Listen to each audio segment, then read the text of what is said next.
Hello नमस्कार, welcome to the red hot podcast. 2020 में Covid pandemic के बाद G20 की पहली ऑफलाइन मीटिंग होती है और हम देखते हैं इसमें बहुत ही रोचक इंसिडेंट होते हैं। शुरुआत करते हैं कैनेडियन पीएम जस्टिन ट्रूडो की बात से।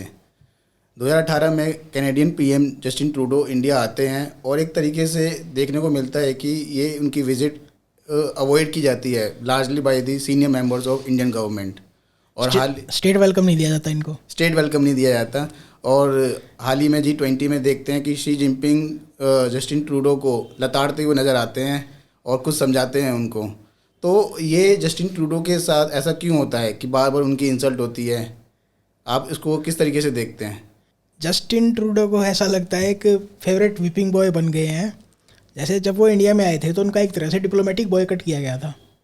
कोई भी उनसे सीनियर मेंबर मिलने नहीं गया था, कोई फॉरेन डेलीगेशन उनको रिसीव करने नहीं गई थी और वो ऐसे एक टूरिस्ट की तरह घूम रहे थे।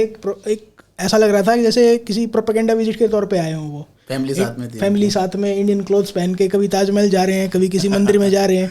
भाई तू क्रिश्चियन है, क्रिश्चियन बन के रहे। अभी G20 मीटिंग में क्या हुआ है कि शी जिनपिंग ने उनको ये कहा कि हमारी एक प्राइवेट मीटिंग हुई थी और आपने सारी की सारी बातें मीडिया को लीक कर दी, ये अप्रोप्रिएट नहीं है। ये डिप्लोमेटिक एक जो नाइसिटीज़ होती हैं उनके खिलाफ है कि जो हम बात करते हैं वो प्रिविलेज्ड इन्फॉर्मेशन होती है। तो आप ऐसे कैसे लीक नहीं कर सकते मीडिया को, क्योंकि पब्लिक को हर बात हर एंगल से समझ में नहीं आती है। लेकिन जस्टिन ट्रूडो ने अपनी इग्नोरेंस दिखाते हुए कहा कि वी आर वेरी फ्रैंक और हम एक ओपन ये चैनल्स मेंटेन रखते हैं कम्युनिकेशन के। और ये तो शी जिनपिंग ने कहा कि ये इट इज़ नॉट एक्सेप्टेबल, कि you should improve on this. तो एक तरह से शी जिनपिंग ने उनको स्नब किया है एक तरह से जस्टिन ट्रूडो को। अगर हाल ही के घटना चक्र देखें तो सितंबर 2022 में SCO की मीटिंग होती है जिसमें पुतिन अटेंड करते हैं। और जब G20 की मीटिंग होती है तो सर्गेई लैवरोव जो कि फॉरेन मिनिस्टर हैं रशिया के, वो अटेंड करते हैं। और जब उसके बाद APEC की मीटिंग होती है, एशिया पैसिफिक इकोनॉमिक कॉर्पोरेशन की, बैंकॉक में, तो वो deputy prime minister of Russia attend करते हैं। तो इन दोनों मीटिंग में जो भी रिसेंटली हुई है देखने को मिलता है कि पुतिन अटेंड नहीं करते हैं। और जो एक नोटिस करने वाली बात है कि रशिया USA दोनों का ही मेंबर है, G20 का और APEC का। तो क्या हम कह सकते हैं ये कि ये US की जिद की जीत है? जो G20 मीटिंग के होस्ट थे वो थे इंडोनेशिया। US जो इतने दिन से एक प्रोपेगेंडा वारफेयर चला रहा है कि we should isolate Russia diplomatically, कि Putin is the worst guy, worst president, worst dictator, Putin is a war criminal, Putin must go, ऐसा बाइडन ने पोलैंड में स्पीच दी थी जैसे। तो अगर इंडोनेशिया में अगर पुतिन अटेंड करते तो इनकी एक तरह से किरकिरी हो जाती US की। और US ने और इनके एलाइज़ ने, जो भी वेस्टर्न यूरोप के एलाइज़ हैं US के, और जापान भी हो गया, इन्होंने धमकी दी थी कि अगर पुतिन अटेंड करेंगे तो ये सारे के सारे अटेंड नहीं करेंगे।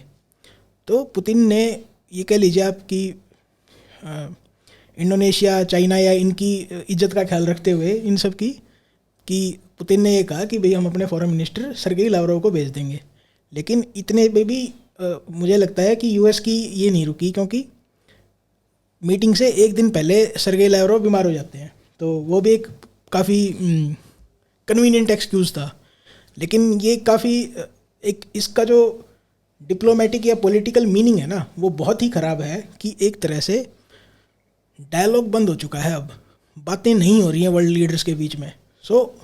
एक एटमॉस्फेयर ऐसा बन गया है कि they are not talking with each other. ये एक कंसर्न की बात है कि आप सब ह्यूमन एग्जिस्टेंस वो कर रहे हो, सामने वाले को प्रूव कर रहे हो अपनी पब्लिक के सामने। तो ये डीह्यूमनाइज जो करना होता है ये वार में ही तब्दील होता है फिर। It's a concerning thing. तो G20 की मीटिंग में हम देखते हैं, ये एक इंटरेस्टिंग इस वजह से भी हो जाती है कि आफ्टर ट्रम्प ये जो बाइडन की पहली G20 समिट होती है और हम देखते हैं कि शी जिनपिंग और जो बाइडन US प्रेसिडेंट मिलते हैं और एक 3 घंटे लंबी मीटिंग चलती है। तो ये मीटिंग में खास क्या हुआ, क्या इसकी कुछ इंपॉर्टेंस है, कुछ स्पेसिफिक डिस्कस हुआ होगा? आप इस मीटिंग को किस तरीके से देखते हैं और क्या इसके इम्प्लीकेशन हो सकते हैं आगे फ्यूचर में? ये G20 meeting US China relations को मद्देनज़र रखते हुए बहुत ज़्यादा इम्पोर्टेंट मीटिंग थी। तो शी जिनपिंग और जो बाइडन ने मीटिंग करी है साइड लाइन्स पे, और पहले मीटिंग फिक्स थी ऋषि सुनक की और शी जिनपिंग की। वो मीटिंग ऋषि सुनक ने कैंसिल कर दी क्योंकि एक नाटो की साइड लाइन्स पे मीटिंग हो रही थी, जो पोलैंड में मिसाइल जाके गिरी थी, सो कॉल्ड रशियन मिसाइल, निकली वो यूक्रेनियन, उसके लिए इमरजेंसी मीटिंग बुलाई गई थी। इसलिए ऋषि सुनक ने शी जिनपिंग के साथ मीटिंग कैंसिल कर दी। तो शी जिनपिंग वैसे उससे ये थे कि भाई क्या प्रोटोकॉल का कुछ ये नहीं, तुम ख्याल ही नहीं रख रहे थोड़ा बहुत भी। सो शी जिनपिंग ने जो बाइडन को अपने होटल में बुलाया मीटिंग के लिए, और जब आप वीडियो देखेंगे तो जब शी जिनपिंग जो बाइडन से मिलने आए तो शी जिनपिंग वहीं खड़े थे, बाइडन चल के आए उनके पास। शी जिनपिंग ने बहुत कम टाइम के लिए थोड़ा सा स्माइल किया, जो बाइडन पूरी बत्ती सी दिखा रहे थे।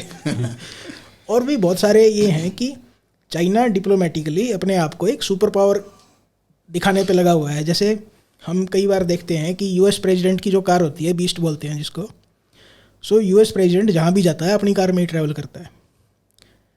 इस बार चाइनीज़ प्रेसिडेंट शी जिनपिंग अपनी स्टेट कार लेके आए हैं चाइना से, जो उनकी कोई एक सरकारी कंपनी बनाती है।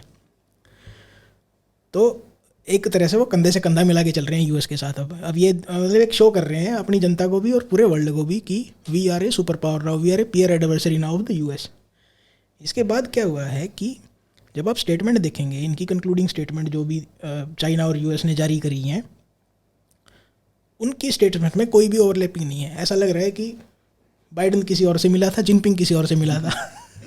सो मतलब ऐसा लग रहा है कि पता नहीं किसी और से ही बात करके आ गए हैं ये जैसे रिलेशन देखेंगे ना इनके, आपने बताया मीटिंग क्यों इम्पोर्टेंट है। यूएस और चाइना कोविड के बाद से इनके रिलेशन मतलब एक तरह से इतने बुरे कभी नहीं हुए थे। जैसे 2020 और 21 में ह्यूस्टन में इनका जो ऑफिस होता था, काउंसलेट ऑफिस चाइना का, तो ट्रंप के टाइम पे इन्होंने क्या बोला कि उसको बंद करवा दिया था। Within a week China ने जो अमेरिकन काउंसलेट था इनके कौन सी जगह थी, आई थिंक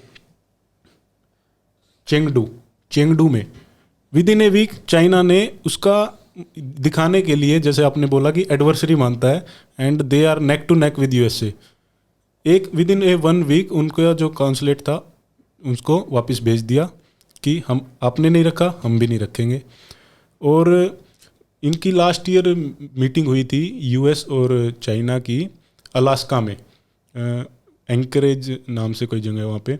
इनके जो डिफेंस मिनिस्टर है दोनों वहाँ पे मिले थे, और वहाँ पे एक तरह से पूरी जैसे होता है ना कि दो नए नए यंगस्टर बॉयज हैं, उनमें युद्ध हुआ है, लड़ाई हुई है, और उनको आप ज़बरदस्ती पकड़ के बिठाओ, तो इस टाइप की मीटिंग थी। वो कुछ बोल रहे हैं, उसका जवाब वो कुछ कह रहे हैं। वो बोल रहे हैं कि जैसे वेस्ट की और यूएस की आदत रही है कि चाइना में उइगर मुस्लिम पे जो भी मतलब शिनजियांग में बहुत अत्याचार हो रहे हैं, ये ह्यूमन राइट्स के खिलाफ है, ये है वो है। जो उस टाइम के डिफेंस मिनिस्टर थे चाइना के, उन्होंने ये बोला कि यूएस के पास इतनी अथॉरिटी नहीं है कि वो चाइना के ऊपर यूनिलेटरली डिसीजन दे, कि उसके पास इतनी स्ट्रेंथ नहीं है, इतनी कैपेसिटी में नहीं आया यूएस अभी। और आप क्या बात करते हो, यूएस से वही है जहाँ पे ब्लैक अफ्रीकन्स को स्लॉटर किया गया था। तो इस तरह की वहाँ पे मतलब बातें हुई थी। तो उसके बाद से पहली मीट है ये, उस टाइम पे मतलब सिर्फ डिफेंस मिनिस्टर मिले थे। अभी जो है जिनपिंग और हेड ऑफ स्टेट बहुत टाइम के बाद मिले, हेड ऑफ स्टेट बहुत टाइम के बाद, इसलिए भी इसका इंपॉर्टेंस बढ़ जाती है। और कहीं ना कहीं ये भी होता है कि जब हेड ऑफ स्टेट मिलते हैं 2-3 साल से, जैसे आपने देखा है कोविड वायरस को लेके, मतलब सब पीछे पड़े थे कि चाइनीज वायरस चाइना में इन्वेस्टिगेशन होनी चाहिए, और इस मैटर को मतलब we will take it to the higher level कि इसकी इन्वेस्टिगेशन होनी चाहिए। बट चाइना ने जैसे प्रेशराइज किया WHO को, और इन्वेस्टिगेशन एक तरह से नहीं होने दी। वहाँ पे जो टीम वीम आई थी उनको भी ऐसे ही थोड़ा घुमा फिरा के भेज दिया वापस, चलो कुछ नहीं है। कौन सी जगह थी, घर पे रिपोर्ट, वुहान वायरस भी बोलते थे जिसको, घर से रिपोर्ट बना लेना अपनी। हाँ।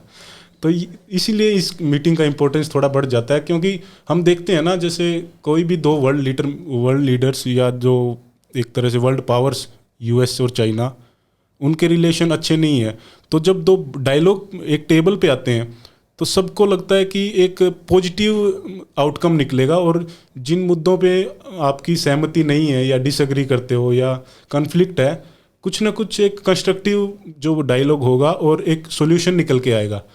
इसीलिए ये मीटिंग्स इंपॉर्टेंस हो जाती है। एक मैं ये बताता हूँ कि ये जो इनकी मीटिंग हुई थी, इसकी हम अगर डेलीगेशन को थोड़ा ऑब्जर्व करेंगे तो जो चाइना की डेलीगेशन थी बहुत हाई पावर्ड डेलीगेशन थी। जो एक बात है कि एक तो वो अपने एम्बेसडर को लेके ही नहीं आए थे। यूएस की तरफ से ऐसा लग रहा था कि नॉर्मल डेलीगेशन है फॉरेन डिपार्टमेंट की और ऐसे, लेकिन जो चाइनीज़ डेलीगेशन थी it was a more political one. ऐसा लग रहा था कि चाइना के लिए बहुत कुछ स्टेक पे है। सो जो कुछ एनालिस्ट ये कह रहे हैं कि जो चाइनीज़ पॉलिटिकल ये थे, रिप्रेजेंटेटिव थे मीटिंग में, सो वो ये चेक कर रहे थे कि क्या जो बाइडन में एक इतना स्टेमिना है कि वो वार के टाइम पे यूएस को लीड कर सकते हैं। सो वो बहुत टाइम के बाद बाइडन से मिल रहे थे, और जैसा कि हमने देखा है कि बाइडन भूल जाते हैं बातों को कहते कहते कि कुछ भी क्या कह रहे थे, गोश्त से हाथ मिलाने लग जाते हैं। और बाइडन ने ऐसी बहुत चीज़ें दिखाई हैं कि यूएस प्रेसिडेंट एब्सेंट है और बाइडन कुछ स्टेटमेंट देते हैं, उसके बाद वाइट हाउस उसको रिट्रैक्ट कर लेता है, ये फिर वाइट हाउस क्लैरिफिकेशन देता है नहीं नहीं जो बाइडन ये कहना चाहते थे। तो भाई तुम ही प्रेसिडेंट बने जाओ, जो बाइडन को प्रेसिडेंट बनने की क्या ज़रूरत है। सो एक ऐसा लग रहा है पपेट प्रेसिडेंट इंस्टॉल कर रखा है, और जो Chinese wanted to have a first hand look at him. So ऐसा कहा जा रहा है। एक चाइना के जो फॉरेन एनवॉय हैं यांग जीची, वो रिटायर होने वाले हैं, फिर भी उनको लेके आए थे कि he is the expert one for foreign policy of China. और ऐसा लग रहा है कि शी जिनपिंग के पास इतनी ज़्यादा पॉलिटिकल लेवरेज नहीं है। शी जिनपिंग इस बार एक हार्ड लाइन स्टांस के साथ उनको चेयरमैनशिप मिली है पार्टी की। इलेक्ट होने के बाद, कम्युनिस्ट पार्टी के इलेक्ट होने के बाद एक स्पीच दी थी, उसमें वो कह रहे थे कि हम ताइवान को लेने के लिए फोर्स का यूज़ हम मना नहीं करेंगे, या फोर्स हम यूज़ करेंगे ही करेंगे। सो कुछ एनालिस्ट ये कह रहे हैं कि जिस हिसाब से एक इनके रिलेशन चल रहे हैं राइट नाउ, सो 1 या 2 साल में ताइवान में कुछ ना कुछ हो सकता है, क्योंकि जिस हिसाब से यूएस डुप्लीशियस बातें कर रहा है। और अगर आप इनकी ऑफिशियल स्टेटमेंट देखेंगे ना, तो शी जिनपिंग डायरेक्टली एक्यूज़ कर रहे हैं जो बाइडन को कि you say something on the table and then you do the other thing. वो कह रहे हैं कि आप हमारे सामने कुछ बोल रहे हो, मीटिंग के दौरान आप कुछ बोल रहे हो, लेकिन आपका स्टेट डिपार्टमेंट कुछ और फैसले ले रहा है। सो कि आप बातें मीठी मीठी कर रहे हो, लेकिन मिलिटरीली आप हार्ड स्टांस दिखा रहे हो, या मिलिटरीली आप एग्रेसिव हो रहे हो। सो यही यूएस की पॉलिसी इसी टाइप की रही है कि वो अपनी पब्लिक को ये दिखाना चाहते हैं कि we are the good guys, क्योंकि वॉर के लिए उनको पब्लिक सपोर्ट चाहिए अपनी पब्लिक का, और वो सामने वाले को विलीफाई करते रहते हैं और नीचे नीचे एग्रेसिव स्टेप लेते रहते हैं। जैसे यूएस अभी करंटली साउथ चाइना सी में एग्रेसिव पेट्रोलिंग कर रहा है। काफ़ी टाइम पहले भी उन्होंने कई चाइनीज़ वेसल्स को पकड़ा था, जो चाइनीज़ वेसल्स ने कई ने टाइम पे रिस्पॉन्ड नहीं किया, तो उन्होंने उनको सीज भी कर लिया था चाइनीज़ वेसल्स को। सो इनके रिलेशन जिस जैसे दिख रहे हैं उतने अच्छे नहीं हैं, डायरेक्ट लेवल पे कन्फ्रंटेशन सी हो रही है, और जो डायलॉग है वो एक तरह से ब्रेकअप की स्थिति में आ गया है। तो आप कह रहे हैं कि जो बाइडन कई बार एब्सेंट माइंड नज़र आते हैं, तो उम्र का तकाजा भी कह सकते हैं, ये उनकी उम्र भी हो गई है, उनको मेरे ख्याल से पीएम मोदी से सलाह लेनी चाहिए कि आप कैसे 18 घंटे काम करके एक्टिव रहते हैं। और बात रही, आपने कहा एक इम्पोर्टेंट पॉइंट उठाया कि जब ये डेलीगेशन आता है चाइना की तरफ से, तो एक Chinese ambassador to US absent रहते हैं। तो मेरे हिसाब से ये ऐसा भी हो सकता है क्योंकि ट्रम्प के बाद जो बाइडन की पहली मीटिंग है, तो वो देखना चाहते हैं कि बाइडन किस तरह के फैसले लेते हैं, क्योंकि ट्रम्प ने जिस तरीके से अपने शब्दों को ना छिपाते हुए सीधा कहा कि ये चाइनीज़ वायरस है, जितना आउटस्पोकनली ट्रम्प ने कहा, आई डोंट थिंक किसी यूएस प्रेसिडेंट ने चाइना के बारे में ऐसा कहा हो। तो इसलिए ये एक पॉलिटिकल विजिट ज़्यादा थी, ताकि देखा जाए कि जो बाइडन किस तरीके के स्टेप ले सकते हैं, क्या उनकी रणनीति हो सकती है। ये ना पॉलिटिकल सिस्टम का फ़र्क है एक्चुअली, कि यूएस पॉलिटिकल सिस्टम में एम्बेसडर की वैल्यू ठीक ठाक है, कि एम्बेसडर एक मेन फैसले लेता है। चाइनीज़ जो एम्बेसडर होता है वो पॉलिटिकल कम्युनिस्ट पार्टी में वो हायरार्की में इतनी ऊपर नहीं आता। So he is not that important. वो सिर्फ जो भी चाइना से उसको आदेश मिलता है वो फॉलो करता है बस। तो वो एक ब्यूरोक्रेट है एक तरह से, और सिर्फ उसको जो डायरेक्शंस हैं वो इंस्ट्रक्शन उसको बीजिंग से ही मिलती हैं। लेकिन जो डेमोक्रेसीज के जो ये एम्बेसडर होते हैं वो पॉलिटिकल रोल भी निभाते हैं, इंपॉर्टेंट पॉलिटिकल रोल्स, सो उनकी इम्पोर्टेंस ज़्यादा होती है हमेशा। तो जैसा कि हम देख रहे थे इस मीटिंग में, आपने कहा कि यूएस प्रेसिडेंट जो बाइडेन जाते हैं शी जिनपिंग से मिलने, तो एक चीज़ ये भी ऑब्जर्व की जा रही है कि Xi Jinping third time president बनने के बाद, ऑफिशियली थर्ड टाइम, हालांकि वो पहले ही उनका तय था बनना, जब ऑफिशियली थर्ड टाइम वो प्रेसिडेंट बन जाते हैं तो एक सॉफ्टर स्टेंस नज़र आता है। वो उनके बर्ताव में या बातों में आप देखेंगे वो स्ट्रॉन्गनेस नहीं है जो वो पहले दिखाते थे। तो आप इस बिहेवियर चेंज को किस तरीके से देखते हैं? जो मैं ये कहूँगा कि शी जिनपिंग का स्टांस जियोपॉलिटिकल इश्यूज़ को लेके बेलिग्रेंट है अब भी, और अभी भी उनके स्टांस में कोई कमी नहीं आई है। इनका स्टांस अब डुप्लीशियस हो गया है। डुप्लीशियस क्यों हुआ है? क्योंकि इनकी इकोनॉमी टैंक कर रही है बिल्कुल। सो ये इकोनॉमिक कोऑपरेशन चाहते हैं जिनको इन्होंने जियोपॉलिटिकल अताड़ लगा रखी हैं उनसे। सो ये जो स्टांस है ये डुप्लीशियस है। जो वॉल्फ वॉरियर डिप्लोमेसी थी इनकी वो इन्होंने ख़त्म नहीं करी है।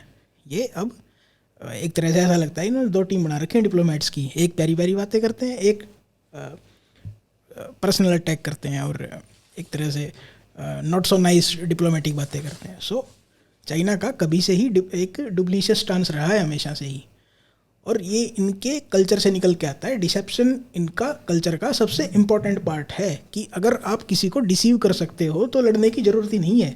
ये कन्फ्रंटेशन को और लड़ाई को सब्स्टिट्यूट करते हैं डिसेप्शन से। सो इनके लिए इनको पढ़ाया जाता है हाउ टू डिसीव पीपल। तो आपने टू फेस एक वो होती है ना चीज़ें, वो चाइना में इनहेरेंट है। इसमें मैं ये भी ऐड करूँगा, एक इंटरेस्टिंग पॉइंट ये भी नज़र आया, डिसेप्शन की बात की आपने कि इस बार भारतीय प्राइम मिनिस्टर नरेंद्र मोदी जी नहीं मिलते, मतलब हाँ हैंडशेक होता है लेकिन कोई मीटिंग नहीं होती है। तो ऐसा भी कयास लगा जा रहा था कि अब मोदी जी को शी जिनपिंग की बातों पर भरोसा नहीं रहा, ये झूठे हैं, बोलते कुछ हैं करते कुछ हैं, जो कि काफ़ी बार इतिहास में भी देखा गया है। एक चीज़ और है, आपने नोट किया होगा, जब ये मीटिंग यूएस प्रेसिडेंट और शी जिनपिंग की मीटिंग चल रही थी, जो कि काफ़ी लंबी मीटिंग थी, North Korea ICBM missile test करता है, जो कि जिसकी एक मारक क्षमता जो है यूएस मेनलैंड तक है। तो आप इसमें कुछ देखते हैं कि ये जो टेस्टिंग है ये मीटिंग से पहले नहीं होती है ना बाद में होती है, ये टाइम जो चुना गया है वो जानबूझ कर चुना गया है, इसका कोई पर्पस था? ये एक पैटर्न है। एक मैं आपको पहले का इंसिडेंट बताता हूँ कि जापान में क्वाड की मीटिंग हो रही थी। क्वाड में जिसके मेंबर हैं यूएस, इंडिया, जापान और ऑस्ट्रेलिया। सो इनकी सिक्योरिटी मीटिंग हो रही थी। उस टाइम भी नॉर्थ कोरिया ने ICBM फायर करी थी, इंटरकॉन्टिनेंटल बैलिस्टिक मिसाइल, और वो जापान के टेरिटोरियल वाटर्स में जाके गिरी थी। सो ये एक नर्व टेस्टिंग करने के लिए चीज़ें होती हैं, और ये इनका यूज़ इसलिए किया जाता है कि टू सी कि हाउ मच दे पैनिक, कि वर्ल्ड लीडर्स के चेहरे पे पैनिक कितना आ रहा है, ये चेक करने के लिए करते हैं कई लीडर्स। और एक शी जिनपिंग मैसेज देना चाहते हैं जो बाइडन को कि जैसे तुम्हारे एक तरह से ये ऑस्ट्रेलिया और सो कॉल्ड एलाइज हैं तुम्हारे, तो हमारे पास भी एक पागल कुत्ता है जो हमने पाल रखा है जिसको नॉर्थ कोरिया। सो हम जब चाहेंगे वो भौंकेगा और काटेगा भी, और जब काटेगा तो फिर बचाने वाला कोई नहीं है, वो रेबीज वायरस है उसके पास। तो आप ये जो देख रहे हैं जैसे G20 की मीटिंग हुई और बाद में APEC की मीटिंग होती है, तो G20 में देखते हैं कि क्लैशेस ऑफ ओपिनियन होते हैं, कंट्रीज़ के बीच में डिफरेंसेस होते हैं, और जब वही काफ़ी मेंबर्स जो कि APEC में भी हैं, जब वो मीटिंग होती है तो एक खुशनुमा माहौल सा होता है। तो ये अलग अलग माहौल कैसे होता है, मतलब क्या रीज़न है इसके पीछे? कुछ अलग मोटिव हैं कंट्रीज़ के? जो APEC की मीटिंग थी वो मेनली ट्रेड को लेके थी, उस पर जियोपॉलिटिकल स्टांस कम था। जो थाईलैंड के प्राइम मिनिस्टर थे जो होस्ट कर रहे थे मीटिंग को, उन्होंने स्टार्टिंग में ही कह दिया था कि जियोपॉलिटिकल ब्लस्टर को बाहर छोड़ के आइए, ये इकोनॉमिक अफेयर्स मीटिंग है, so let's focus on the economic things and make trade relations better. So और APEC की मीटिंग जियोपॉलिटिकली इतनी इंपॉर्टेंट नहीं है। सो अब चाइना के साथ क्या हो रहा है कि इनकी इकोनॉमी डाउन जा रही है, इनको मार्केट चाहिए अपना सामान बेचने के लिए। सो वहाँ पे उन्होंने ये स्टांस लिया कि इकोनॉमिक डीकपलिंग नहीं होनी चाहिए, कि साउथ चाइना सी है वो किसी का बैकयार्ड नहीं है, और US को इनके इंटरनल अफेयर्स में जो आसियन कंट्रीज़ हैं या जो साउथ ईस्ट एशियन कंट्रीज़ हैं इनके इंटरनल अफेयर्स में पचड़े में नहीं पड़ना चाहिए, वो काम सिर्फ हमारा है। तो हम उनके इंटरनल अफेयर्स में पढ़ सकते हैं, वहाँ पे उनको ये डेप्ट ट्रैप में डाल सकते हैं, जैसे इन्होंने लाओस को डाला था और कंबोडिया को डाला है। कह रहे ये मतलब एक चाइना इस तरह से ये कर रहा है कि वो ये चाहता है कि यहाँ पे यूएस इन्फ्लुएंस कम हो और चाइनीज़ इन्फ्लुएंस बढ़े। सो इनको एक लॉलीपॉप देने की ट्राई कर रहा है China south east Asian countries को, जिनको 1-2 साल पहले ये धमका रहे थे। जैसे फिलीपींस को और इंडोनेशिया को कह रहे थे कि हमें तुमको हम बीच में से काट सकते हैं एक दिन के अंदर। सो इंडोनेशिया एक तरह से नर्वस हो गए थे उस टाइम बहुत ज़्यादा, तो उन्होंने एकदम से टेंडर निकाला था अपनी एयरफोर्स को डबल करने का।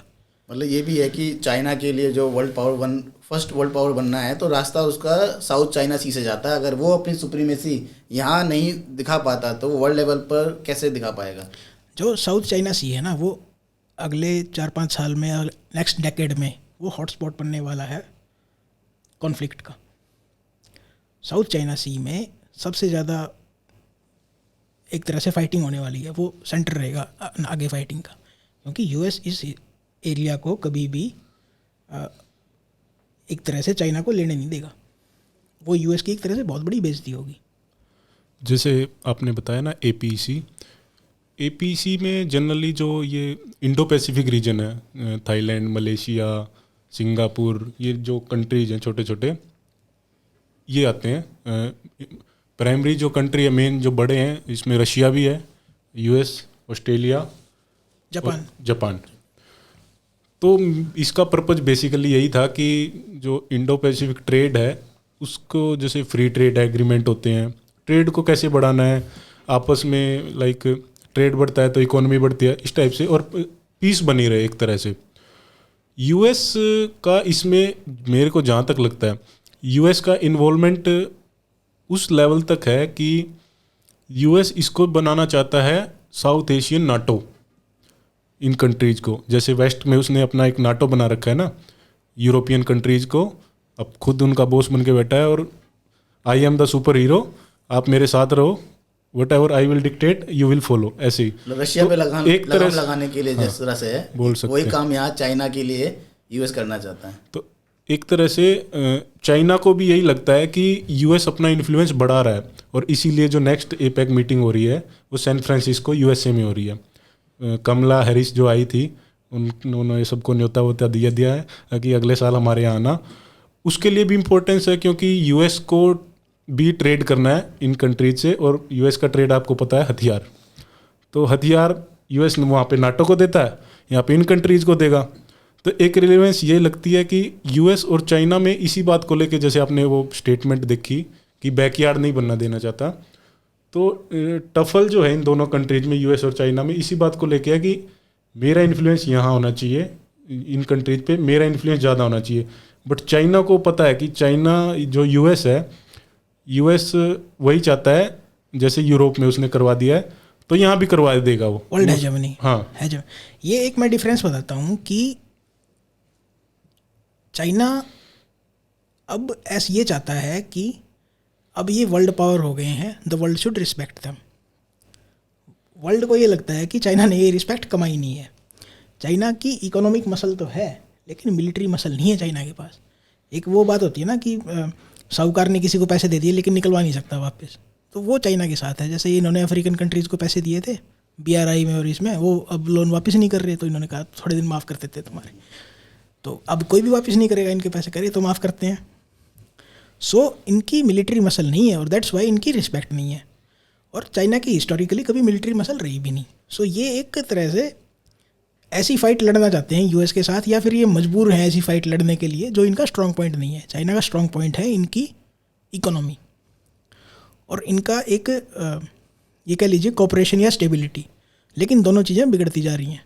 वो ये जो आग शुरू हुई है ना, ये ट्रंप के बाद स्टार्ट हुई है। ट्रंप ने जो वावी पे बैन लगाया था, वावी इनका स्टार था। वावी के नाम पे सिटी है पूरी की पूरी, उसमें कई लाख लोग काम करते थे वावी में, और ट्रंप ने कहा खत्म करो इसको, बंद करो वावी को। डायरेक्टली नहीं, कनाडा के थ्रू नहीं, डायरेक्टली भी, हाँ डायरेक्टली था, बट जो हुआवे के जो वाइस प्रेसिडेंट थी वो कनाडा में अरेस्ट होती हैं, उन पे केस चलता है। वो more of a symbolic move था। वो सिंबॉलिक मूव था चाइना को बताने के लिए कि हम आपके जो टॉप के एग्जीक्यूटिव्स हैं उनको अरेस्ट कर सकते हैं, ये बताने के लिए था कि your top executives are not safe in the world. उसी को फॉलो करते हुए फिर यूके ने भी जो उनके 5G के कॉन्ट्रैक्ट्स देने थे हुआई को सारे बंद कर दिए। उसी को देखते हुए इवन इंडिया ने सब कुछ चाइनीज, एवरीथिंग चाइनीज हमने बंद कर दिया है। एक ओप्पो वीवो हम ये कहते हैं ना कि how is India dealing with China. So हमारी जो स्ट्रेटजी चेंज हुई है चाइना के साथ, हमें इंडिया को ऐसा लगता है कि हमने चाइना को इनफ टाइम दे लिया, अब हम चाइना से गुड बिहेवियर एक्सपेक्ट ही नहीं करते, अब हम उनसे सिर्फ डुप्लीशियस बिहेवियर ही एक्सपेक्ट करते हैं। सो इंडिया अब इस तरीके से बिहेव कर रहा है कि we will keep pulling you down, कि तुम कितना भी गुड बिहेवियर कर लो कि हम तुम्हारे से अब कोऑपरेशन नहीं करेंगे, कि तुम्हारा टाइम पूरा हो गया, अब तुम्हारी जितनी भी गुडविल थी वो तुमने स्पेंड कर दी। इसलिए आप देखोगे कि इंडियन गवर्नमेंट चाइनीज़ जो भी इन्वेस्टमेंट हैं या फिर जिस तरीके से भी हम चाइना के साथ ट्रेड कर रहे हैं या चाइना की कंपनीज को हम पोच कर रहे हैं, एक तरीके से वो फुल फ्लो पे चल रहा है even after good behaviour of China. So वो बात है कि चाइना ये सोच रहा था कि नहीं एक बार बैड बिहेवियर करके फिर गुड बिहेवियर दिखाएंगे तो इंडिया वाले पीछे हट जाएंगे। इन्हें इनकी आदत हो गई है, लेट्स गेट ओवर देम, कि इनका परमानेंट काम करते हैं। इसी का एक तरह से रिजल्ट है कि G20 में यूरोप के कंट्रीज इवन ऑस्ट्रेलिया सब की बाइलेटरल मीटिंग्स होती है जिनपिंग से, उनके होटल में जाके, जिनपिंग के होटल में जाके सब मिलते हैं। लेकिन इंडिया को कोई खास ज़रूरत नहीं है, तो इंडिया की बाइलेटरल मीटिंग नहीं हुई चाइना के साथ। तो ये एक तरह से दिखाता है India is well efficient, comfortable in its own skin. Yes. आपने एक इम्पोर्टेंट ऑब्जर्वेशन की कि जिस तरीके से यूएस जिस तरह से उसने नाटो यूरोप में बनाई या नाटो का ऑर्गेनाइज किया रशिया को कंट्रोल करने के लिए, वैसे ही ये साउथ चाइना सी में चाइना को कंट्रोल करने के लिए कर रहा है। तो एक चीज़ ये भी देख सकते हैं जिस तरीके से वो, क्योंकि यूएस की हमेशा एक आदत रही है कि वो डायरेक्टली इन्वॉल्व नहीं होता, वो पहले भड़काता है किसी न किसी मुद्दे को लेकर, जैसे कि अभी रशिया को उसने इन्वॉल्व किया थ्रू यूक्रेन। तो कहीं ना कहीं हम कह सकते हैं कि साउथ चाइना सी में या ईस्ट एशियन कंट्रीज़ में ये ताइवान के थ्रू कर सकता है, जो कि शुरुआत हो गई है। अभी रिसेंटली एक इम्पोर्टेंट ऑफिशियल यूएस के विज़िट करते हैं ताइवान को, और उसके बाद वो एक वार शो चाइना स्टार्ट करता है कि भाई वो स्ट्रांग नहीं है और अगर कदम उठाना पड़ा तो फोर्स वो लेगा। तो कहीं ना कहीं एक्सपेरिमेंट कर रहे हैं। और इसमें एक ये भी देखेंगे कि जब ये APEC की मीटिंग होती है तो चाइना कहता है कि एशिया पैसिफिक, जो आपने स्टेटमेंट कही कि Asia Pacific is no one's backyard, और यहाँ पर हम इसको एक पावर टेस्ट करने का अखाड़ा नहीं बनने देंगे, बिग पावर स्ट्रगल का एरिया नहीं बनने देंगे, कि एक नया कोल्ड वॉर हम नहीं चाहते। और कहीं ना कहीं एक वो मैसेज भी दे रहा है कि डिप्लोमेसी रास्ता है, हमें इंटरफेयर नहीं करना चाहिए। तो क्या आप कह सकते हैं कि वो एक वुल्फ वॉरियर पॉलिसी को छोड़कर एक डिप्लोमेटिक पाथ अपनाना चाह रहा है? क्या चाइना का हृदय परिवर्तन हो गया है? नहीं, ये सेलेक्टिव इश्यूज़ पे बात करते हैं चाइना वाले। जितना हम जैसे चाइना के बारे में काफ़ी कोविड के बाद स्टडी कर रहे हैं, तो चाइनीज़ बिहेवियर ये आज सुबह कुछ बात करेंगे, शाम को इनकी बात चेंज हो जाएगी। इनका हमेशा डुप्लीशियस और अपॉर्चुनिस्टिक बिहेवियर है काफ़ी टाइम से। पहले जब तक आई थिंक 2017 या 18 तक, तब तक चाइना की पॉलिसी थी be under the radar, don't show your strength. और उसके बाद शी जिनपिंग ने ये बहुत बड़ी गलती करी है कि अपनी स्ट्रेंथ दिखा दी और एक तरह से ये वुल्फ वॉरियर डिप्लोमेसी स्टार्ट करी। और क्योंकि जो ट्रस्ट और गुडविल होती है ना, एक बार चली जाती है ना, फिर वो आती नहीं दोबारा। अब चाइना पूरे वर्ल्ड के लिए बैड बॉय बन गया है। आइडियोलॉजिकली जो जितनी इन्होंने स्कॉर्न या फिर एक तरह से बेइज्जती कमाई है ना चाइना ने, उसका फल इनको काफ़ी टाइम तक मिलने वाला है। तो शी जिनपिंग ने पूरे चाइना की एक तरह से कबर खोद दी है, एक तरह से आप कह सकते हो, क्योंकि पूरा वर्ल्ड अब ये चाहता है पुल डाउन चाइना की, इनका काम पक्का करो भाई, ये पूरे वर्ल्ड के लिए खतरा है। क्योंकि एक कोविड में इन्होंने बिल्कुल ओपेकनेस दिखाई, और जब पूरे वर्ल्ड को ज़रूरत थी मेडिकल सप्लाईज़ की, तब सबको पता लगा कि सब कुछ चाइना में बनता है। चाइना वाले देने से मना कर रहे हैं या फिर लेट कर रहे हैं शिपमेंट्स को, और अगर जो दे रहे हैं वो ख़राब शिपमेंट्स दे रहे हैं। सो एक वर्ल्ड को ये पता लग गया कि सिर्फ इकोनॉमिक कंसीडरेशन पे आप नहीं चल सकते, आपको जियोपॉलिटिकली और नेशनल सिक्योरिटी के उसमें भी सोचना पड़ेगा। सो अब वर्ल्ड सिर्फ इकोनॉमिक तरीके से नहीं सोच रहा, वो जियोपॉलिटिकल एंड से भी सोच रहे हैं। इसलिए हम देख रहे हैं कि जैसे हमारा जो 5G नेटवर्क है उसमें चाइना कोई कंपोनेंट नहीं है, सारा का सारा कुछ हमारा इंडिजीनियस है, या फिर हमने नोकिया और एरिक्सन से लिया है। जो अगर ये चाइना इतनी ये नहीं करता तो इंडिया चाइना का सबसे बड़ा मार्केट था, और इंडियन मार्केट में या इंडियन लोगों में चाइना की बहुत बड़ी गुडविल थी। हम चाइना को इंस्पिरेशन मानते थे। इंडियन लोगों में ये था कि एक हमारा सिस्टर सिविलाइजेशन है, सिस्टर कंट्री है, जिन्होंने इतनी अच्छी प्रोग्रेस करी है, we should learn from them. Hindi चीनी भाई भाई, हिंदी चीनी भाई भाई, भाई भाई तो पुराना हो गया।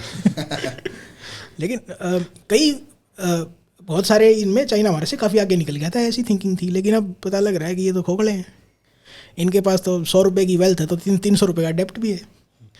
तो 100 रुपये का करेंगे क्या जब 300 का डेप्ट होगा, तो -200 है इसका मतलब। APEC में जैसे आपने बताया ताइवान का, अभी ताइवान में जैसे लास्ट ईयर नहीं सॉरी अभी recently Nancy Pelosi speaker of house of representative USA resign कर दिया उन्होंने। हाँ वो माइनॉरिटी में चली गई ना, लेकिन वो 3rd नंबर की इंपॉर्टेंट ऑफिशियल ही US की। हाँ, तो वो आई तो काफ़ी इशू हुए थे। ताइवान इसलिए भी इम्पोर्टेंट है, वहाँ की सेमीकंडक्टर इंडस्ट्री जो है TSMC, पूरे वर्ल्ड को सेमीकंडक्टर जो है वहीं पे होती है। और उसके जो एक फाउंडर मेंबर थे मोरिस चैंग, तो वो भी आए हुए थे APEC की मीटिंग में अभी। तो वो जिनपिंग से भी मिलते हैं और कमला हैरिस से भी मिलते हैं। जिनपिंग से मिलते हैं अच्छे से, ठीक ठाक, कैसे हो सर, ये वो बात की उन्होंने खुद स्टेटमेंट दिए कि हाँ मैं अच्छे से मिला जिनपिंग से और हमने अब एक दूसरे का हाल चाल पूछा ये वो। उसके बाद वो कमला हैरिस से मिलते हैं, और जैसा कि अभी उन्होंने US ने एक बिल पास किया ना, आई थिंक सेमीकंडक्टर के लिए, तो उस पर उन्होंने बात की। एक नियरली 16 बिलियन का प्लांट डाल रहे हैं एरिजोना में TSMC अभी रिसेंटली 3 नैनोमीटर की चिप बनाएंगे वहाँ। हाँ, तो सबसे एडवांस चिप है वो, चिप्स हैं वो।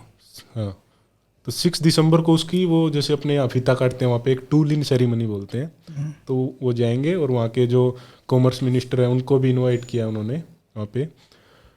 तो ताइवान देखिए अभी ये जो इनका नाम बताया ना मैंने, जो ये फाउंडर मेंबर है TSMC के, वो अभी रिटायर हो चुके हैं TSMC से, वो उसमें नहीं है, लेकिन उसकी लेवरेज अच्छी खासी है कि चलती है। मतलब he is helping the TSMC to set out a plant in Japan also. Japan में भी वो एक प्लांट प्रिपेयर कर रहे हैं TSMC। तो ताइवान जो है, ताइवान के रिलेशन मतलब वो जिनपिंग से भी मिलते हैं एज ए मतलब कॉमर्शियल एंगल से देख सकते हो आप, या चाइना उसको कॉमर्शियल लेंस से देख रहा है, और US से भी उसके रिलेशन ठीक ठाक है। जैसे मैं एक बात बताता हूँ कि कुछ लोग ये कहते हैं कि जैसे रशिया के लिए यूक्रेन एक तरह से इन्होंने दुश्मन बना के खड़ा कर दिया, कि नया दुश्मन खड़ा कर दिया, तो लोग ये कह रहे हैं कि ताइवान को भी चाइना के लिए मतलब यूक्रेन बनाया जाएगा। इसके बहुत सारे रीजन है कि ऐसा नहीं होगा। यूक्रेन के लोगों का कोई कल्चरल हेरिटेज नहीं है, उनके साथ आइडेंटिटी क्राइसिस है। सो उनको प्रोपेगेंडा में बिलीव करवाना is an easy job. Taiwan की कल्चरल हेरिटेज है, वहाँ पे इंटेलिजेंसिया है, बहुत ज़्यादा रिच कंट्री है, करप्ट नहीं है। यूक्रेन तो वर्ल्ड का सबसे करप्ट कंट्री है, इवन पाकिस्तान से ज़्यादा करप्ट कंट्री है यूक्रेन। तो ताइवान में प्रोपेगेंडा चलाना, US का प्रोपेगेंडा इतना आसान काम नहीं है। It's a very difficult job. और जो ताइवान में करंटली 2 पार्टी हैं, एक जो करंटली पावर में है उसको डेमोक्रेटिक पार्टी कुछ कहते हैं, वो अलाइंड है जापान के साथ। इसके अपोजिट में जो पार्टी है, पोजीशन में पार्टी है, वो Kuomintang party. Kuomintang party China के साथ अलाइंड है काफ़ी हद तक। सो ताइवान को चाइना के साथ लड़वाना इतना आसान काम नहीं है। और अगर US अपनी एक सर्टेन मात्रा में अपनी फोर्स अगर ताइवान में उतारता है तो वो चाइना कभी भी एक्सेप्ट नहीं करेगा। और आप ये देखिए, चाइना 1950 से ट्राई कर रहा है ताइवान को लेने की। सो उनके लिए ये कोर इशू है। US के लिए इतना कोर इशू नहीं है ये। और जो ताइवान की सिग्निफिकेंस है वो क्यों है, क्योंकि चाइनीज़ सबमरीन्स को या चाइनीज़ वेसल्स को एक तरह से ओपन सी मिल जाता है। जो ताइवान और चाइना के बीच में सी है ना, वो इतना गहरा नहीं है, वहाँ पे सबमरीन डिटेक्ट हो जाती हैं। जैसे अभी आपने न्यूज़ पढ़ी होगी तो जापान के वाटर्स में चाइनीज सबमरीन डिटेक्ट हो गई थी। सो उन्होंने अपनी बेइज्जती करवाई, वहाँ सरफेस किया और चुपचाप वापस गए। तो चाइना को वर्ल्ड पावर बनने के लिए ओपन सी चाहिए, ताकि उनकी सबमरीन बिना डिटेक्ट हुए पूरे वर्ल्ड में भ्रमण कर सकें और एक तरह से डेटा कलेक्ट कर सकें, स्पाइंग कर सकें। तो चाइना ब्रेक करना चाहता है एक तरह से यूएस के इस आर्टिफिशियल एक उन्होंने जो सी में लाइन खींच रखी है उसको। अभी रिसेंट खबर आई थी कि एक मीडियन लाइन बोलते हैं ये, जैसे जो ताइवान और चाइना है ना, उसके बीच में डिस्टेंस है 150 किलोमीटर का। सो इन्होंने एक मीडियन लाइन ऐसे बना रखी है कि बीच, बिल्कुल बीच में लाइन है। सो चाइना ने कहा कहीं नहीं लिखा हुआ मीडियन लाइन, हम नहीं मानते, हमारा टेरिटोरियल वाटर्स है, तो कोई मीडियन लाइन नहीं है अब। तभी नैन्सी पेलोसी आई तो उस मीडियन लाइन के उस पार गिरी थी, जो उन्होंने मिसाइल टेस्ट की थी ना, हाँ, चाइना ने, तो वो ताइवान की साइड में गिरी हुई थी। अब हम एक तरह से पब्लिक जो कंजम्पशन के लिए अगर चीज़ें देखते हैं ना, तो चाइना ने क्या किया है कि जब तक ये जो चाइना की मेन पॉलिसी थी कि hide your strength wide your time, जो डंग शाओपिंग ने कहा था, इसके साथ दिक्कत क्या होती है कि सामने वाले को डुप्लीशियस लगते हो आप, कि पहले तो आपने यूएस से सारी इन्वेस्टमेंट ले ली, यूएस को ऐसा दिखाया कि हम तुम्हारे सर्वेंट रहेंगे हमेशा, और अब ये यूएस को ऐसा फील करवा रहे हैं कि सर्वेंट को मास्टर के साथ साथ चेयर चाहिए। सो कौन सा कंट्री ऐसे एक्सेप्ट करेगा? सो जब यूएस से इन्वेस्टमेंट लेनी थी ना इनको, तब तो इन्होंने सब कुछ खोल दिया, कोई एनवायरमेंट लॉज नहीं, कोई लेबर लॉज नहीं, यहाँ कितना लेबर अब्यूज़ करो, लेबर्स को पैसा ही मत दो चाहे, ऐसा माहौल बना दिया कि ऐसा ये बना दिया कि चाइना से चीप आप कहीं भी बना ही नहीं सकते, आपको रॉ मटेरियल चाहिए, आपको कुछ भी चाहिए, आपको जैसे एलोन मस्क की फैक्ट्री इन्होंने 18 महीने में तैयार कर दी, 18 महीने में, और कहीं परमिट भी नहीं मिलते। तो पूरे वर्ल्ड को अब ऐसा लग रहा है कि हमारे साथ धोखा हुआ है, और इस धोखे के लिए वो चाइना को पनिश करना चाहते हैं, क्योंकि पूरे वर्ल्ड की मैक्सिमम इंडस्ट्रीज जो हैं वो चाइना में शिफ्ट हो चुकी हैं। तो फैक्ट्री जो चाइना के अंदर है, जो अगर जो फैक्ट्री का ऑनर है अगर उसको अरेस्ट कर लेते हैं, वो तो फैक्ट्री चाइना की होगी। फैक्ट्री कोई उठा के थोड़ी ला सकता है, आप मशीन थोड़ी उठा के ला सकते हैं चाइना से, फैक्ट्री तो वहीं रहेगी ना। सो एक तरह से वो प्रॉपर्टी उनकी होगी। जो भी जैसे काफ़ी इन्होंने कई इंडस्ट्री के साथ किया है ऐसा, जैसे जो इनकी नई कंपनी आ रही हैं इलेक्ट्रिक व्हीकल्स की, नियो, एक्सपेंग, और एक और कंपनी है शायद, उनके आप डिज़ाइन, उनकी बैटरी कैपेसिटी, उनके स्पेयर पार्ट देखेंगे, सब कुछ ऐसा लगता है टेस्ला की कॉपी है। टेस्ला का सॉफ्टवेयर भी वो यूज़ कर रहे हैं। सो एलोन मस्क ने खुद कहा था कि जो हमारा पुराना वर्जन तक का सॉफ्टवेयर है कि इतना तो इन्होंने चुरा लिया है। और एक मैं आपको और एक बढ़िया इंसिडेंट बताता हूँ। ये हुआवी के सीईओ थे पहले, वो ये कह रहे थे कि हम वो चीज़ चोरी नहीं कर सकते जो उन्होंने बनाई नहीं। तो उनका कहने का मतलब था कि जितना उनके पास था ना हमने चोरी कर लिया, अब आगे हम और कुछ नहीं बना सकते क्योंकि हमने तो कभी रिसर्च करी नहीं। तो ये एक चाइना की ये रही है, और इनकी इकोनॉमी इसीलिए डाउन जा रही है क्योंकि इनकम इनइक्वालिटी है वहाँ पे बहुत ज़्यादा। जैसे जब ये सैंक्शन वगैरह स्टार्ट हुई ना, जब ट्रंप ने टैरिफ लगाए इनके गुड्स पे, आई थिंक 10% से लेके और काफ़ी अलग अलग गुड्स पे अलग अलग टैरिफ लगाए थे उन्होंने। तो शी जिनपिंग ने ये कहा था कि हम डुअल सर्कुलेशन पॉलिसी स्टार्ट करेंगे। और डुअल सर्कुलेशन पॉलिसी क्या थी कि ये चाहते थे कि जितना इनका एक्सपोर्ट करते हैं, ये इनकी कंपनीज एक्सपोर्ट करती हैं, उसका एक सब्सटेंशियल पार्ट चाइना में ही कंज्यूम हो जाए। अब जब आपने पूरी पब्लिक को जानबूझ के गरीब रखा हुआ है हुको सिस्टम के द्वारा, या फिर सिटीज़ को डेवलप करके और विलेजेस को ज़बरदस्ती बैकवर्ड रख के, तो आप इतनी जल्दी ये चीज़ नहीं कर सकते। वेल्थ डिस्ट्रीब्यूशन आप नहीं कर सकते। अगर आप जैसे इन्होंने अभी बड़ी कंपनीज़ पे अलीबाबा होगी और काफ़ी सारी जो भी एजुकेशन सेक्टर में कंपनीज़ थी, इन्होंने मतलब अपनी एक तरह से जो टॉप की काफ़ी सारी कंपनीज़ थी उनको एक तरह से ट्रिम कर दिया है, उनकी पॉलिटिकल पावर ख़त्म कर दी है एक तरीके से। और ऐसा कह रहे हैं कि हम ना वेल्थ डिस्ट्रीब्यूशन करेंगे दोबारा, कि इनकम इनइक्वालिटी लेके आएंगे। तो गवर्नमेंट जो होती है ना, the worst distributor of income होती है वो। तो जो इनकम डिस्ट्रीब्यूशन जो कल्चर के द्वारा होता है वही सही होता है, कि सोशल सर्विस के द्वारा और इन चीज़ों से। या एजुकेशन के माध्यम से। सो चाइना का डाउनफॉल बहुत रैपिडली हो रहा है। जो भी इनके मेन फॉरेन एक्सचेंज लाने वाले थे, कंपनीज थी, वो उनकी इन्होंने पर कतर दिए, और जो गरीब लोग हैं उनसे ये वो कर रहे हैं, ये कि एक्सपेक्ट कर रहे हैं कि ये काम करेंगे, वही उनके पास कोई वो नहीं है, मोटिवेशन नहीं है काम करने का। सो चाइना ने अपने जो स्टार थे उनको प्री मैच्योर डेथ दे दी है।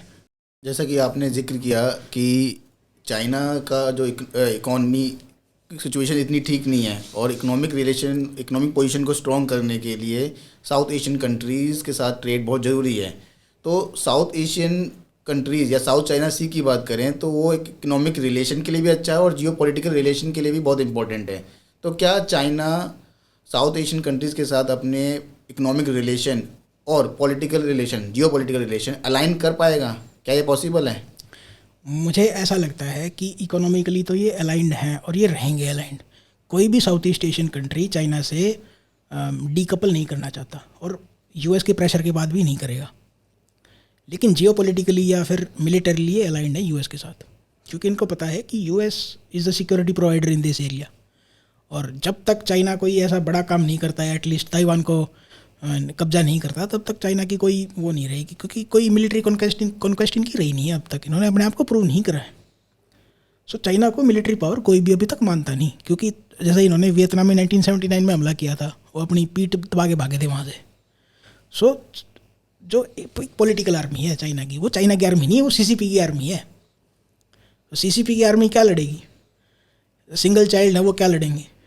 एक मोटिवेशन फोर्स नहीं है वहाँ पे।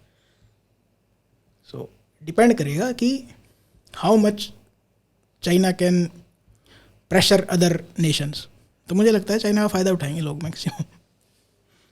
तो इकोनॉमिक और जियो पॉलिटिकल रिलेशन की बात को आगे बढ़ाते हुए अगर हम देखें, अभी इस APEC की मीटिंग में चाइना कहता है कि वो इकोनॉमिक डीकपलिंग और जो displacement of industrial and supply chain है उसको बर्दाश्त नहीं करेगा, वो चाइना के लिए रेड लाइन है। तो इस नज़रिए से आप US के साथ चाइना के ट्रेड रिलेशन और जियो पॉलिटिकल रिलेशन किस तरीके से देखते हैं? ये ट्रम्प के टाइम से स्टार्ट हो गया है और अब एक्सेलरेट कर रहा है। फ़र्क ये, जैसे जब जो बाइडन की गवर्नमेंट आई ना, सभी चाइना ने 1-1.5 साल तक वेट किया है कि बाइडन ट्रम्प के टैरिफ्स को हटाएगा। बाइडन ने एक भी टैरिफ नहीं हटाया।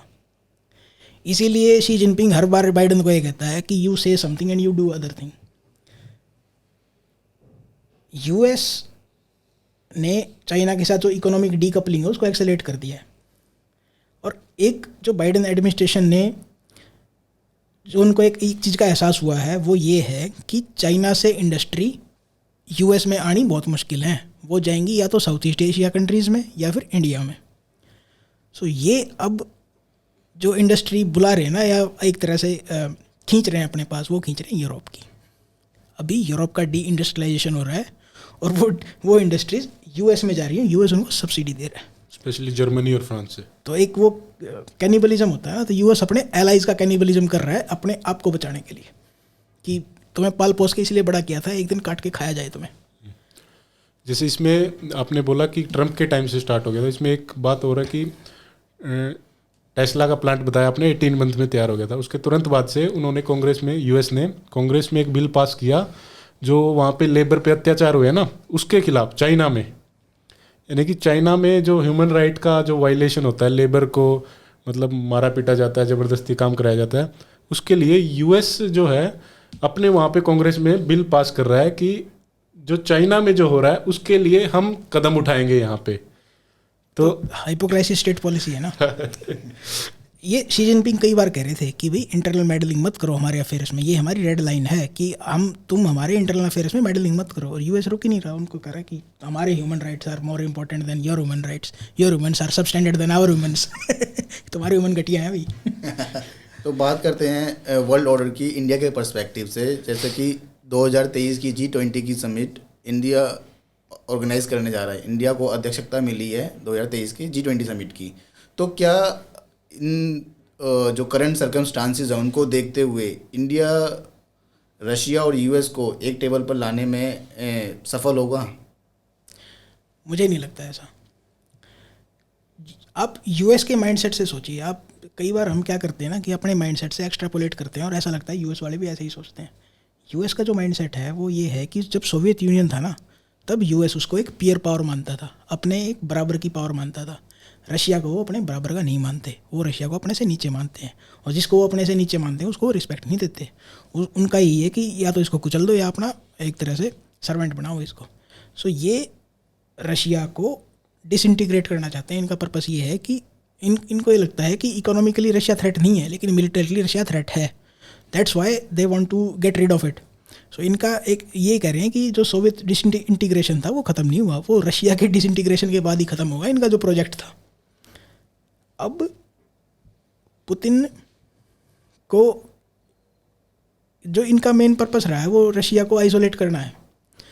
सो ये एक तरह से कुछ ना कुछ बड़ा लॉलीपॉप देंगे इंडिया को कि आप समहाउ ऐसा कीजिए कि पुतिन को आप मत बुलाइए। और इंडिया के पास एक बढ़िया अपॉर्चुनिटी है नेगोशिएट करने की कि हमारा बहुत क्लोज रिलेशंस हैं रशिया के साथ, तो हम तो बुलाएंगे। सो लास्ट तक नेगोशिएशन चलेगी इस चीज़ के लिए। आई थिंक मेरा ये मानना है कि नेक्स्ट जो मीटिंग होगी G20 की इंडिया में होने वाली है, तो रशिया और यूएस बोथ विलकम, मतलब सब आएंगे, दोनों आएंगे। पुतिन और बाइडन ही रहेंगे नेक्स्ट ईयर तक तो आई थिंक ना। तो पुतिन और बाइडन दोनों आएंगे। पुतिन आई थिंक अभी बिजी चल रहे हैं वॉर की वजह से, तो थोड़ा बोल सकते हैं कि, और जैसा आपने बताया इंडिया और रशिया के रिलेशन दे आर फार, मतलब बहुत पुराने हैं। इतने तो उसके पाकिस्तान के भी नहीं है जो वो बोलते हैं ना समुंदर से गहरे और पर्वतों से ऊंचे। हाँ। एक टाइम था जब इंडिया नॉन अलाइनमेंट मूवमेंट का बहुत बड़ा सपोर्टर था, लेकिन बदलते हुए सर्कमस्टांसेस ये तय करते हैं कि हमारी जो एक फ्रेंडशिप होनी चाहिए वो इशू बेस्ड होनी चाहिए। We are partners and we are not allies. तो इन चीज़ों को देखते हुए आप इंडिया की पोजीशन को किस तरीके से देखते हैं, जब यूएस चाइना के रिलेशन इतने अच्छे नहीं हैं और ये ऑफिशियली डिक्लेयर्ड भी है बाय यूएस कि China is not our friend. तो आप कैसे देखते हैं कि इंडिया एक हेल्दी बैलेंस बना पाएगा इस सर्कमस्टांस में? जो हमने रशिया को सपोर्ट करके एक बड़ा स्टेप लिया है वो हमने इसी तरफ स्टेप लिया है। जैसे मैं काफ़ी टाइम से ये देख रहा था कि जब रशिया यूक्रेन की वॉर स्टार्ट हुई तो मुझे लग रहा था कि इंडिया यूएस का साथ देगा, क्योंकि रशिया को सपोर्ट करना हमें बहुत महंगा पड़ने वाला है और इकोनॉमिकली हमें बहुत ज़्यादा नुकसान उठाना पड़ेगा इस चीज़ का। लेकिन इंडिया ने शॉर्ट टर्म इकोनॉमिक पेन सह के और लॉन्ग टर्म जियोपॉलिटिकल इस पे ध्यान दिया है, क्योंकि जो यूएस और चाइना जिस पाथ पे चल रहे हैं, कोलिजन इज इमिनेंट। और ये जो मीटिंग हुई थी ट्रंप की और ये शी जिनपिंग थे और इनके प्राइम मिनिस्टर थे ली कचांग, ये उस मीटिंग में ही डिसाइड हो गया था कि ये कोलिजन पाथ पे जाने वाले हैं, क्योंकि ट्रंप ने इनका ब्लफ कॉल आउट कर लिया। ट्रंप इनको नाप गया था एक तरह से। और जैसे ही वो मीटिंग ख़त्म हुई थी उस टाइम ट्रंप ने कुछ नहीं कहा उस मीटिंग में, वापस आते ही कहा हुआवी जेटी को बैन करो। सो ये दोनों एक कोलिजन पाथ पे चल रहे हैं, ये आपस में बातें नहीं कर रहे, एक दूसरे की बातों का मतलब अलग निकाल रहे हैं और they are preparing for a smash. US ने ये जान लिया है कि अगर इन्होंने 2030 तक चाइना को टैकल नहीं किया तो चाइना इनसे आगे निकल जाएगा और फिर ये चाइना का कुछ कर नहीं पाएंगे। करंटली यूएस के पास इकोनॉमिकली इतनी स्ट्रॉन्ग हैंड नहीं है, लेकिन militarily they are still far ahead of China. So इनको ऐसा लगता है कि आप जैसे इनके ब्लॉग्स पढ़ेंगे ना, जो इनके इकोनॉमिस्ट हैं यूएस के, वो ये कह रहे हैं कि इकोनॉमी तो रिसेशन में जा रही है, डिप्रेशन में जा रही है, इसको उठाने के लिए war is the solution. US के लिए war always is an option, क्योंकि ये एक तरह से औरों से डिटैच्ड हैं। इनको ऐसा लगता है कि तुम इम्पेनेट्रेबल फोर्ट्रेस में बैठे हो और तुम्हारी धरती पे वॉर नहीं आएगी। लेकिन इस बार ऐसा नहीं होने वाला। ये सेकेंड वर्ल्ड वॉर नहीं है, ये 1945 नहीं है। यहाँ पे ICBMs हैं और सब कंट्रीज़ ने बड़ी मात्रा में ICBM इकट्ठी कर रखी हैं। सो इस बार यूएस की धरती पे वॉर जा सकती है। जैसे आपने बोला ना कि युद्ध के यूएस और China it is imminent, their smash is imminent. और उसी में जो साउथ ईस्टर्न रीजन है, जो इंडो पैसिफिक रीजन बोलते हैं, जिसमें ऑस्ट्रेलिया जो है थोड़ा उसी में आता है नीचे की तरफ। तो जैसे अभी देखेंगे ना सितंबर में क्या हुआ, एक ओकस पैक्ट हुआ है ऑस्ट्रेलिया, यूएस और इसके बीच में, यूके, ठीक है। उसमें क्या हुआ, जो टेक्नोलॉजी ट्रांसफ़र की बात हुई है, ऑस्ट्रेलिया इनकी तरह ही मतलब एक तरह से न्यूक्लियर सबमरीन देंगे इनको, आइसोलेटेड था। अभी क्या हुआ, टेक्नोलॉजी और जो इंफ्रास्ट्रक्चर है वो न्यूक्लियर पावर्ड सबमरीन होती है, वो ऑस्ट्रेलिया को ट्रांसफ़र करने वाले हैं ये। तो उससे भी चाइना को थोड़ा वो लग रहा है कि ये भी एक स्टेप है, जो उसने काफ़ी विरोध भी किया था, उन्होंने स्टेटमेंट इशू किया था चाइना ने कि this is not good for China, और ये जो कर रहा है अमेरिका, और ये जो डिस्टेबलाइज कर रहा है इंडो पैसिफिक रीजन में पीस जो है उसके लिए। जो यूएस की सबमरीन वारफेयर है, सबमरीन फोर्स है, वो और सभी कंट्री से बहुत एडवांस्ड है। सो ये इन्होंने एक तरह से सबसे जो एडवांस सबमरीन है ये ऑस्ट्रेलिया को दिए इन्होंने, और ये इनका काम यही है कि साउथ चाइना सी में पेट्रोलिंग करना और चाइनीज़ एक्टिविटीज़ को ध्यान में रखना कि इनके शिप कितने आ रहे हैं, कितने जा रहे हैं, कितना आर्मामेंट लोड कर रहे हैं, इनके शिप्स के सिग्नेचर क्या हैं, ये सब ये डिटेक्ट करेंगी। तो ये एक तरह से डेटा इकट्ठा कर रहे हैं चाइनीज़ नेवी पे। चाइनीज़ नेवी का आप देखेंगे तो सब्सटेंशियल साइज़ हो चुका है। इनके पास बड़े शिप बेशक से ना हो, लेकिन डिस्ट्रॉयर और फ्रिगेट जो है काफ़ी ज़्यादा मात्रा में इनके पास। तो जो मारक क्षमता है चाइनीज़ नेवी की ठीक ठाक हो चुकी है, उसको एक हल्के में नहीं ले सकते आप।